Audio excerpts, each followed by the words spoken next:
Those in Aleppo in recent weeks may well have asked, truce? What truce?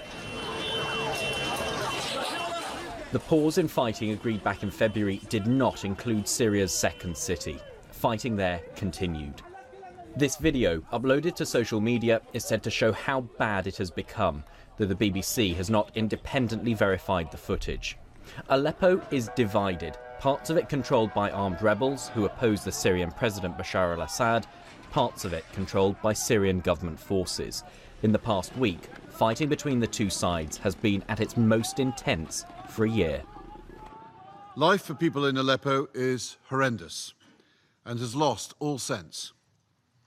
Access to basic and essential services such as water and electricity are sporadic at best. People are living under daily threat and terror. But then, on Wednesday, an apparent breakthrough.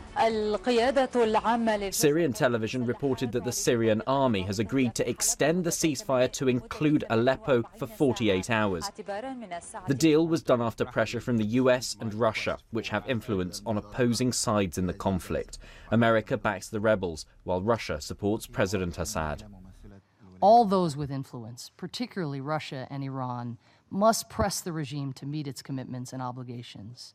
For our part, the United States will continue pressing the opposition to do the same. We will work with our Russian counterparts to try to restore a real and lasting cessation of hostilities in Aleppo and elsewhere in Syria, and to facilitate a political transition away from Assad, the only way in which this war will finally end.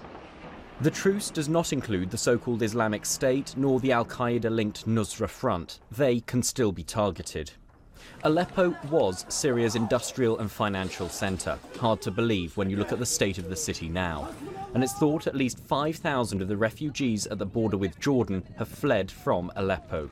They, as much as anyone, will be watching, waiting to see if this latest truce will hold. Ben Bland, BBC News.